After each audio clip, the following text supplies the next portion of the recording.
Okay, I'm going to go through conductors here. I'm going to try and do my best to cover most of it here out of the mod. I'll just key on some things that you want to kind of watch out for as far as pitfalls, and then I'll go through the objective exercise questions as well. So I'm just going to try and get through the first objective in this video, and then we'll see how it goes, just because it's a lot of information. So I'm going to go through the mod itself just to explain some things, and then I'll pull the code book out when I need to assist in any concepts. So when we first start talking about conductors, they start basically telling you what you need to know, the certain things you need to know in order to choose them correctly. First things they talk about here are, what do we need to know? We need to know the load, obviously, in amps, whether or not it's continuous, conductor termination temperature of the equipment. Okay, the equipment, the termination temperature of both ends of that wire. So if it's in the panel and then going to a piece of equipment or a receptacle, we need to know both temperature terminations. And then how to determine allowable ampacity based on those conditions and the conditions that might be expected in the location. So excessive temperature, that kind of thing. So 4-004 is kind of the big rule for us for conductors, and it's extensive. So this is it here, basically the ampacity of wires and cables, and it's got, looks like 26 sub-rules, which is awesome. But it's going to go, that's why this is kind of extensive here. So we're going to go through this kind of, not every rule, but sections of it, just so we have an understanding of what we need to do when we're selecting these. So first off, it's saying, when insulating single conductors or free air, refer to 4-004, ampacity of wires and cables. See Appendix B, 1A, 2A. The allowable ampacities of single conductors and free air are based upon Table 1 for copper and Table 3 for aluminum. So we've been in these tables prior, obviously, for school. I'm just going to kind of make a point about these tables, just so that we're not in the wrong area. So Table 1 is saying allowable ampacities for single copper conductors, bare or covered or insulated, rated at not more than 5,000 in free air. Okay, so those are the things we want to key on. They're copper, single copper conductors, and free air. Now something else that's noted is based on an ambient temperature of 30 degrees. So if we're going to run these in an area that's higher than that, we have to have a demand factor correction for that. Okay, and we'll talk about that table coming up. Table 2 is for not more than 3 insulated copper conductors. So the last one was single. Now this is for not more than 3, so a maximum of 3. Again, at the ambient temperature of 30 degrees. So copper, not more than 3, we're going to go to Table 2. Then Table 3 is aluminum single, again 30 degree ambient temperature. And Table 4 is aluminum and not more than 3. So the reason we're talking about not more than 3 and the ambient temperature is if we go to this table here, Table 5A, and it talks about this in the module as well. There's corrections factors if we are in higher than 30 degree ambient temperatures. We'll affect the values in tables 1 through 4 based on the ambient temperature and based on the insulation of the wire. Okay, so this is insulation temperature that we would use down this side, and here's the ambient temperature if it's higher than 30. Okay, so that's Table 5A, we're going to correct for that. The other correction factor is if we have more than 3.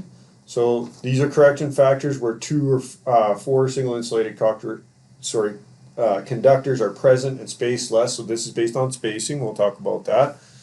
For tables 1 and 3, that's the free air one, single conductors. And 5C is ampacity correction factors for tables 2 and 4.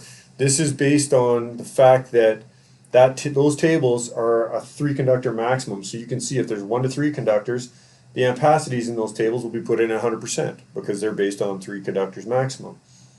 If we get into more conductors, 4 to 6, we have to derate the ampacities of those wires, okay, because there's a heating effect that's going to take place when we have this many conductors together.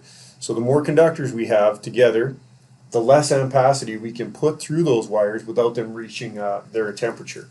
Okay? And those conductors reaching those temperatures that's a crucial thing, because if they get too hot, the insulation can obviously melt off, and it could be at the expense of the conductor itself.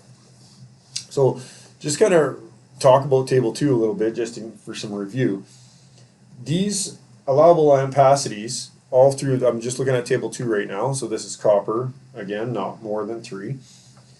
The big thing with this is I kind of look at it more of a temperature table or equally as an ampacity table. So we can look, let's look at a number 6, okay? What happens is if I put 55 amps through a number 6, it's going to reach 60 degrees. So that's how hot it's going to get with that much current going through it. If I put 65 amps through it, it's going to get 75 degrees. If I put 75 amps through it, it's going to reach 90 degrees, and so on. So that's what this table is saying, is if we want to limit the conductor's temperature, we have to limit the current going through it. Okay, so it is a current table, but it's equally, I would say, a temperature table.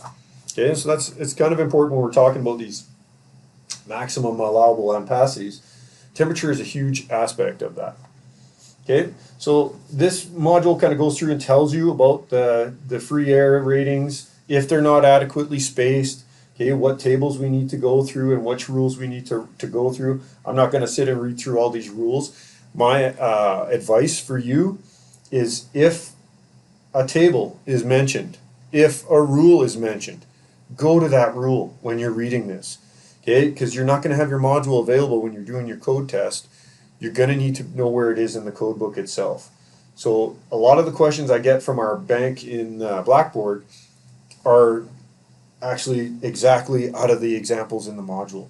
So do yourself a favor and make sure you do the modules, okay? Read through them, do the questions. The code ones are probably, there are some mistakes, but in general, they're probably the best modules that are going in this course. They take it step by step, and they basically tell you exactly where to find all the rules, okay? Multiple conductors, again, we talked about that's that 5C. So if we have more than 3, we got to apply a derating for that. And then we'll flip here and we'll see about which conductors we're going to carry actual current. There's a definition of a neutral. Okay, a neutral conductor carries only the unbalanced current and does not need to be counted as a current carrying conductor. So if we're worried about sizing for, I guess, like a 3-phase 4-wire circuit, that neutral is only supposed to carry the unbalanced. So we don't need to count that in. So they kind of talk about that here in this next example here. So it's saying that, here's some examples. So conduit A, I know it's kind of hard because black and white, but you can still see based on the explanation. So conduit A contains one 3-phase 3-wire circuit. So a 3-phase 3-wire circuit would just be red, black, blue. And one 3-phase 4-wire. So that would be a red, black, blue, and a white. Okay, of the 7 conductors, we only count 6. Okay, because that neutral is only going to carry the unbalanced. So that's why we only count 6 for that. Okay, conduit B contains one single-phase 3-wire. So that would be like an Edison 3-wire. So a red, a black, and a white, and a 120-volt circuit. Of the 5 conductors, we count 4. So we're not counting the 3-wire circuit here. We're not counting the neutral for that. But when the white wire is being used as part of a 120-volt circuit, it is going to carry the same current as the black, if you will, or the line circuit. So we do count it in there. So when we talk about conduit C, it contains 2 120, 240 3-wire circuits. Of the 6, we only count 4. Again, those neutrals are just supposed to carry the unbalanced load, so we don't have to count those. Conduit D contains 2 single-phase 120 2-wire circuits. So that's like a branch circuit each. So a black and a white and a red and a white. We do count these again because these guys are together, these guys are together. They are gonna, this identified is definitely gonna come back and have current come back on it. So we have to count that. So out of these four, we count all four as current carry. Bonding conductors, it says here, this is some important stuff here. Bonding conductors do not have to be counted when applying Table 5C from Rule 4006, nor do control conductors or conductors in auxiliary gutters, okay, from Rule 4.007. So some of the derating factors that we talked about with ambient air or multiple conductors, just be careful if you see a question that says they're control conductors or that they're in auxiliary gutters, we don't apply those durations, okay? And that's right in those rules, so make sure you're aware of that too. We definitely have questions that have auxiliary gutters and control conductors, and they definitely will bite you. Cable trays, we kind of treat them as free air because usually our cable trays are ladder type or they're exposed, they have air on the backside, so the cables are kind of just almost like they're free air. We just have to make sure they're properly spaced. Okay, so again, if they're too close together, they can affect each other. The heating effect can cause a decrease in current capacity, so we have to make sure we separate them properly. So tables 5C and 5D apply when the conductors aren't adequately spaced. Okay, so if we want to go to just quickly check 5C and 5D. So ampacity of correction factor for tables 2 and 4. Again, this is what we talked about. If they are too close together, we might have to just treat them as if they were in a conduit. Okay, and here as well too, these are single conductors, again, if they're not spaced properly. And then where spacings are maintained in ventilated ladder type cable tray, okay, we usually say vertical layers. We've never really gone to 2. It's usually 1 that you're going to check in there. Okay, if the question doesn't state, by default, just go that there's only 1 vertical layer in there. Okay, and then this is the number of conductors, okay, and the durations based on that. But again, our question bank will get you into all kinds of questions about that. Okay, again, this is where they start talking about ambient temperatures greater than 30. So we got to go to table 5A. Again, just make sure you're using the ambient temperature down that column, and then across the top, even if the termination temperature is 75 degrees, if the wire is 90 degrees insulation, that's what we're going to use, is the wire insulation from that table. Okay, and just to show you, I guess, what I'm talking about is, again, 5A, so this is ambient temperatures above 30. Here's the ambient temperature. These are the wire rating, okay, the temperature rating of the actual insulation of the conductor itself. Okay, so we got to make sure we read that carefully in the question as well. Limitations, they talk about termination temperatures. Basically, we have defaults for that. That's Rule 4.006. It's based on the ampacity. So if a temperature termination is not listed, if it's 60 degrees for equipment rated up to 100 amp, or for use with conductor number 1 or less, and 75 degrees rated over 100 amp. So there was a time when the default was 90 degrees. That is not the case. If it's not listed, we have to go off the ampacity of the equipment. Okay, and that's what Rule 4.006 is telling us. We have to, it does go through here and say, here in this example, so it says the way the temperature termination listed on equipment may not all be obvious. The equipment label may say that it accepts 60/75 degrees. This means that it would be acceptable to use conductors from either column. Okay, so it just kind of talks about where we would use this. A copper wire with an insulation of temperature of 60 degrees, so TW, from table 19, it tells you it's rated at 60 degrees. That would be with a maximum. We could not use a 75 degree column to size that because the conductor would get 75 degrees and destroy that insulation. So we are limited to using the 60 degree column on that. A 75 degree copper wire running conduit could be used from the 75 degree column because that's the termination temperature. Okay, as long as the conductor insulation is rated at 75 degrees, then we can use that. So it says if the temperature termination is 75, and could we use an RW90 with a 90 degree? Yes, we could. It's overkill, but we still have to select the size from the 75 degree column. So even if it tells us we have to use 90 degree insulation, okay, so we got a 90 degree insulation wire, and we have a temperature termination of 75 degrees on one end and 75 at the other, you always go with the lowest because we can't exceed the temperature for the equipment or for the wire.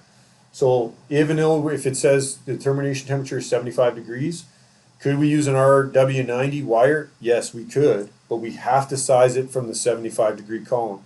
So I would go down here, pick my wire, whatever it may be based on the load, and it could still be it, like say it was this, it could be a number 6 RW90, but we're only going to put 65 amps through it so that it only reaches 75 degrees. Okay, so we can use excessive insulation. It's going to protect it more, I guess, or potentially just not get to that high temperature. In this module, do not read example 3 or this example over here. It's confusing because, in my opinion, they're not using the proper temperature terminations. They're using 90 degrees to go to the column, to go to the 90 degree column, which I don't agree with because it says there's no splices in the JB, and these are rated at 75, and the panel's rated at 75. So you should never be using the 90 degree. That's what this 55 is. So just kind of skip these, I would say. They, in my opinion, are not correct. Parallel conductors.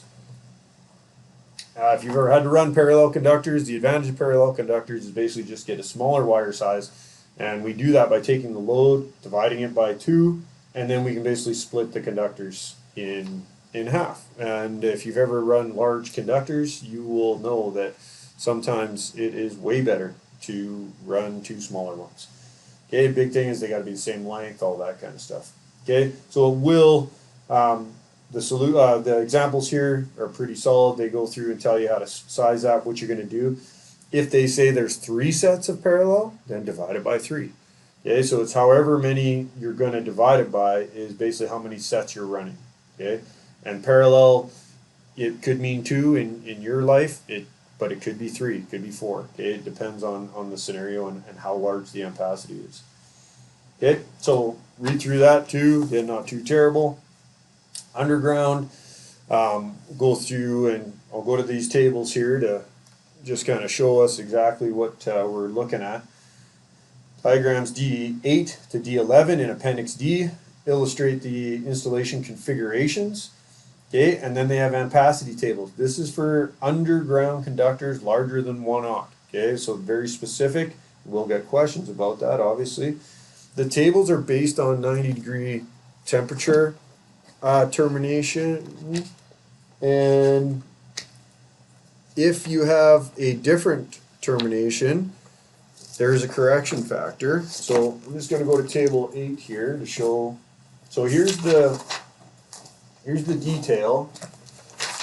This is what diagram D8 is going to show. It's going to show how the conductors are laid out. So if the question says they're laid out as per detail 1, we can see that there's 1 cable per phase, A, B, C, and that's how they're going to be spaced. Detail 2 says there's 2 cables per phase, so that tells me that's a parallel run.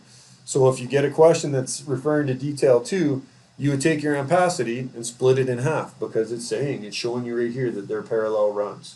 Okay, so be careful about the detail. Always come and check the picture. Then if you want to know the ampacity, you flip over to the next side, and that's going to tell you the ampacities based on the details and the conductor size. Now the thing to watch out for here is it says this table provides allowable ampacities for 90 degree rated single copper conductors. Okay, with the spacings told in the details. Underground ampacities for insulated conductor cables at a temperature of 75 degrees may be obtained by multiplying the appropriate allowable ampacity at 90 degrees by the derating factor of 0.886. Okay, so if you're using 75 degrees, you have to take these values, multiply them by that 0.886, and derate them. Again, because we don't want them to get up to 90 degrees if we have a limitation of 75. So table D8A, again watch this. This is copper. D8B. Okay, same detail, but the big thing is these are aluminum. Okay, so always watch out for that too. And the same duration applies for the aluminum as well too. Okay, if we're at 75-degree temperature termination. So just make sure you're reading the questions carefully. Okay, then there's different with D9. Okay, and D9B, there's always a copper and aluminum, and they always, all the tables have, so this is 10A. Again, this one says copper, it still has that duration for the 75 degrees, okay, because these numbers are all based off 90. Okay, so just watch out for that when you're going through and doing these questions. We love to test your reading comprehension as much as your math capabilities. Ampacity flexible chords, it's pretty straightforward. Just go to table 12. It's going to list them based on 2 conductor or 3 conductor. This is a huge thing, 4-012, because table 12 only lists based on 2 conductor or 3 conductor. They do obviously make conductors or cables, flexible cord that have more than that. So I'll show you table 12 here, and then we'll show you the, there are correction factors for if we have more than the conductors that are listed. Okay, so I'm just going to find table 12 here. So it's nice and sideways for us. So table 12 here, this is going to give us, so based on the wire size here, based on the type of cable, so SJOW is a common one, it's right there, so this is the columns we would use. Again, this is for 2 current carrying conductors, this is for 3. It continues on to the next page. Okay, so that's as we get larger conductors in our cable. The one thing to watch is, again, that rule 4-012, because I do get asked a lot about this in our course. So 4-012 says right here, for 2 or 3, we're just going to go to table 12. For 4, 5, or 6, we're going to take those values from table 12 and only take 80% of them, and so on and so forth. Okay, so if you have a 4 conductor, 6 conductor cable, you got to make sure you derate those values in table 2. Okay, but again, it says it quite clearly right in the module. Done a solid job of saying, hey, watch out for this. Neutral supported cable, again, that's like our old above ground feeds. Most of the stuff now is underground, but you will come across this obviously in commercial applications sometimes and in older areas of towns. Table 36A is going to be, and 36B, one is aluminum, one is copper. You're just going to go in and find those values based on NS75 and NS90 conductors. Okay, so it does an example here. This little shortcut here is, a lot of people get confused whether they're supposed to divide or multiply by the amperage. This little shortcut helps sometimes. So if we have a load ampacity, like let's say we have I don't know, a piece of equipment that says it draws 80 amps, okay, and then we have to apply a derating factor for it, we're going to divide before we go find the conductor. Because what we need to do is say, well, if my load is 80 amps and it's in an ambient temperature of 50 degrees, it's not, I'm going to need a bigger wire than I would if I was just using the 80, because I have to account for the fact that the wire is going to be derated based on the ambient temperature. So we kind of almost have to upsize our load a bit in order to size the conductor properly to account for that deration that's going to happen.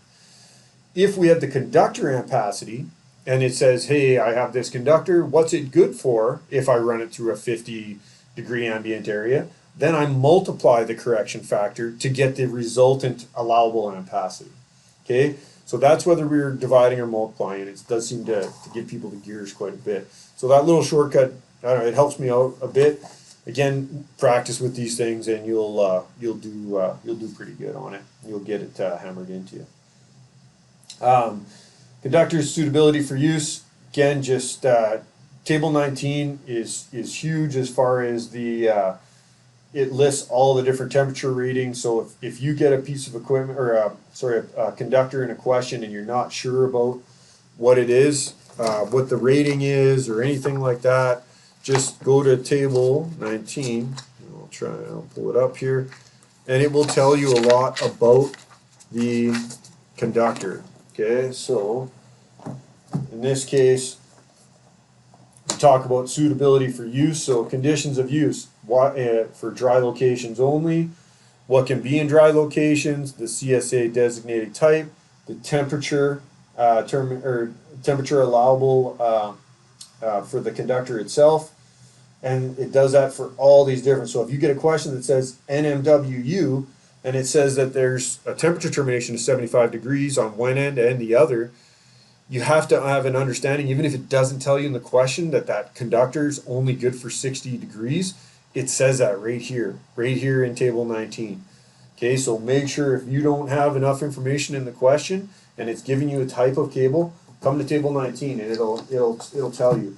Also, if it's saying, hey, I need this cable to be for, I don't know, for damp locations, okay? Make sure when you go through and you're finding the cable, make sure it's good for damp locations.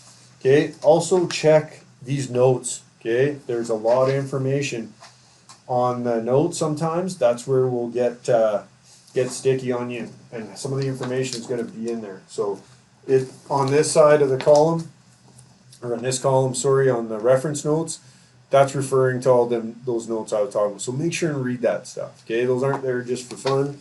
It's definitely not fun. But make sure you're reading through and doing those. Okay, so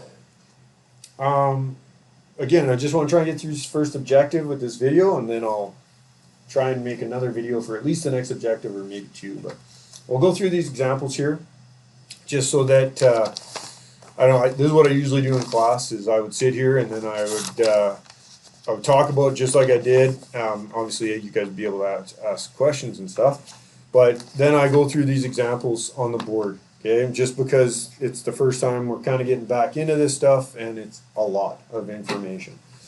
So when I'm doing these questions, the first things I really want to check out is what's listed in the question.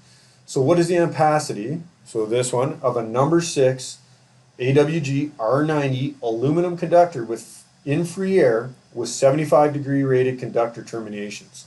Okay, so here's some important stuff. We have a insulation rating of 90 degrees because it's the RW90, but it's saying we have 75 degree conductor terminations. Okay, so out of the two, this is kind of how I write these, or how I look at this. I have, whenever we're talking about temperature terminations, I have a termination here at the panel. Okay, so that's 70, I'll just do this question. I don't want to wrote a 3 there. So that's 75 degrees. And let's say the temperature termination here is 75 degrees. Okay, well, obviously you're like, okay, well, I guess I'll use 75 degrees. But we can't forget about this insulation rating too. In this question, it's 90 degrees. So out of the 3, we're going to choose the lowest. So in this case, it's 75 degrees. But if this was 60 instead of 90, we would choose 60. Okay, so it's always the lowest. So when we look back here and say that we got 90 degree insulation, 75 degree termination temperatures, so 75 degrees is the column we're going to go through on this. Now the other things we want to check is it says aluminum and it says free air. Okay, and I think that's pretty much what we're going to look at. So now we're going to go and find the table that we're going to use. So we're going to go to table 1, 2, 3, or 4. So the first thing we're going to check is that it's aluminum. So table 1 and 2 are for copper. Table 3 is for free air. Okay, so free air, it says right there. So this is the table we're going to use. So aluminum, free air. Okay. And then we're going to go to the 75 degree, and the question is saying, what's the ampacity of a number 6? Okay, so we go to a number 6 at the 75 degree on table 3, and we see it's good for 75 amps. Okay, so that would be your answer for this question.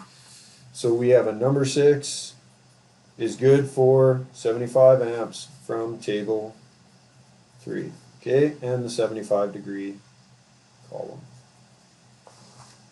Okay, so that'd be your answer for that one.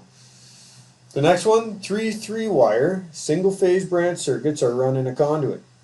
Each branch circuit supplies a 51 amp 120/240 non-continuous load. The circuits are connected to 75-degree rated breakers at one end and equipment with no listed temperature rating at the other end. What size of RTW 75 copper conductors are required? Okay, so there's a lot going on in this question. First, we want to find out, here we got three-wire single-phase branch circuits. So we have 1, 2, 3, 1, 2, 3, and three wires. So another 1, 2, 3. So these are all red, okay, these are all black, and these are all white. So out of these 9 conductors, again, when we have a group like this neutral, this white, is only going to carry the unbalanced, so we don't count them. So we only count the red and blacks for all these. So we have a total of 6 wires, current carrying wires in this question. Okay, so that's the first thing we want to check is how many wires do we have, okay, because that's going to potentially affect our durations. Each branch circuit supplies 51 amps, 122/40, non-continuous, so that's good. We haven't talked about continuous, but it's non. The circuits are connected 75 degrees at one end and no listed temperature rating. So if you remember that rule 4-006 said for 100 amps or less, we're going to go to 60 degree. So we're at 51 amps here. That's going to tell me that that's a 60 degree default. So that's lower than 75. So we're going to go to the 60 degree column when we find out which table we're going to go to. Okay. So first thing we want to check is, are these, they're running a conduit, okay, and is it saying that they're copper, okay? So I'm going to go to table either 1 or 2, but they're not free air, so that's going to send me to table 2. So what we need to look at, again, we're looking for the, we're looking for a wire size because we have our load, okay? So before we go find this wire, we got to remember that we can only have 3 if we're going to use this table, and in our conduit we have 6. Okay, so this is for not more than 3. So we have to go to the correction factor table for 5C, okay, and that's going to tell us that for 4 to 6 wires, because that's us, we have 6, we're going to apply a correction factor of 0.8. Now, again, this gets back to, do we have the load or do we have the conductor? Well, in this question, we have the load, which is 51 amps, and we're trying to find a conductor. So what I'm going to do is bump up the load so that when I apply the duration to the conductor, we're still covering the load. So what I do is divide this instead of multiply it by 0.8. When I do that, I get 63.75 amps. Again, the load is not going to draw that. We're just bumping it up so we can apply a duration once we select the wire.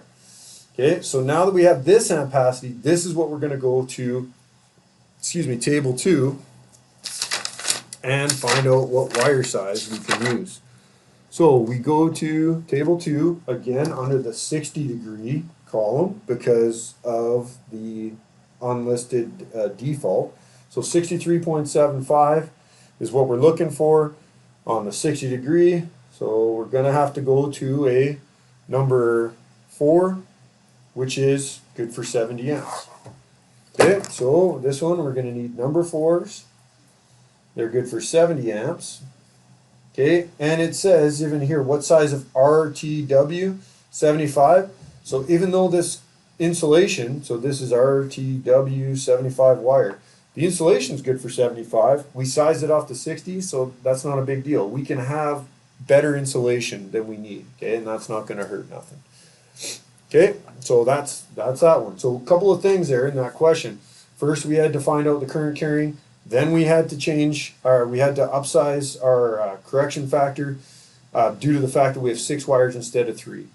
Okay, so if you want to look at this scenario here, why I bumped this up, the big thing is now we can look at, well, if I apply that 0.8 correction factor, am I still going to be able to do my load? So if I take 70 times 0.8, I'm at 56 amps. So that's going to cover that load. So that's why we bumped it up over here, so that when we pick this wire, we could apply the duration and still cover the load.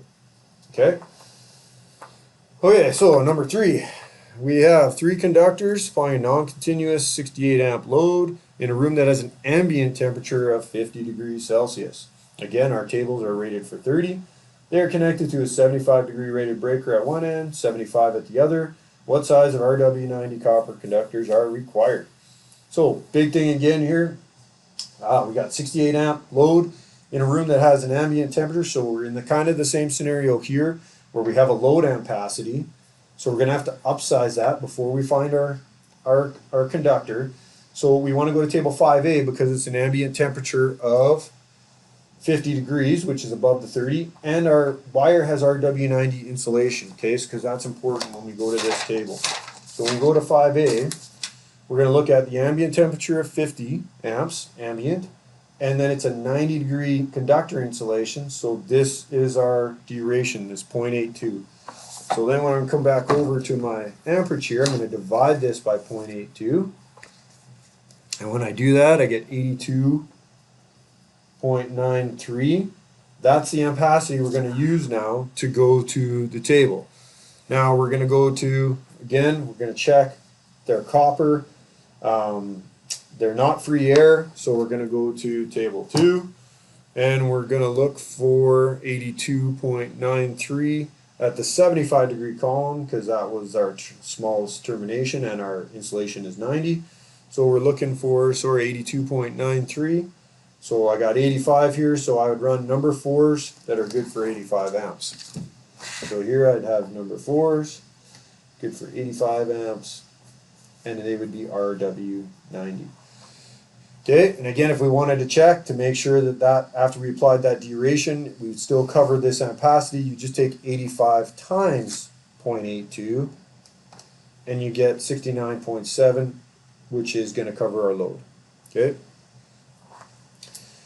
Number 4, what is the ampacity of 3 number 2 watt RWU single copper conductors connected 75 degree equipment at both ends for non-continuous load buried in space according to diagram D8 detail 1.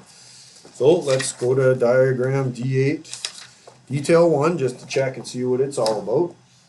So detail 1 is just one set of 3-phase conductors, so it's not parallel, so we don't divide that ampacity because we are not paralleling them. So they want to know what's the ampacity of the wire. So I'm going to go over here and say, well, for detail 1, because that's what they were talking to us about, and 2 watt, if I'm not mistaken, 2 watt RWU, yeah. So 357 would be the allowable ampacity. Now again, we have to remember, this is based off of a 90 degree temperature termination. These numbers are. So if we have 75, we have to apply a duration. Now in this question, we don't have a load, we actually want to know what the conductor is good for. So it was good for 357 amps, so it was good for 357 at 90, so then we're going to times that by the correction factor of 0.886. Okay, and that's going to give us our available ampacity, which would be 316.302 amps. Okay, so that'd be the answer for this. Again, this is right from the table, but we had to apply that correction factor based on the fact that it's 75 degrees. Number 5, what is the ampacity of a 2-conductor insulated number 6 NS90 copper cable with 110 compression connections at each end? Okay, so this is, as soon as I see this NS90 or NS75, I'm going to go to table 36A or B, depending on whether it's copper or aluminum. So 36A is for aluminum. This question is telling us they are copper. So we're going to go to table 36B. Okay, again it says copper there. 36A says aluminum. Then we're looking at NS90. I just want to double check. NS90. Yes, number 6 and 2 conductors, so duplex. So NS90 duplex, it's going to be good for 120 amps from table 36B. Okay, so that's the answer. That one's pretty straightforward. So 36B gave us 120 amps. Okay, don't worry about this. If there's no temperature termination caveat or notes or anything in the table, then don't worry about it. Okay, so it's a little bit of a distractor there. What is the ampacity of 2 conductor S, number 18 SJOW? So that's from table 12 because that's a chord. So we'll just go to table 12 here and show you how we find that. Again, this one's not too terribly tough, but so we're looking for number 18 SJOW. So we come here looking for SJOW. It's right here, so I know I'm in these 2 columns here. We're looking for number 18, 2 conductor, and it's good for 10 amps. Okay, so that's the answer for that one. So 10 amps from table 12. Okay, so again, I won't normally go through every objective exercise with you guys. I do this one just because there's a lot of little steps we need to do, and just to kind of hammer this home. If you see me going through this and you want to try it yourself first before you watch me go through it, 100% I would do that. Okay, I'm going to try and keep making some videos, continue on with conductors. Again, if you have any questions, let me know. Thanks.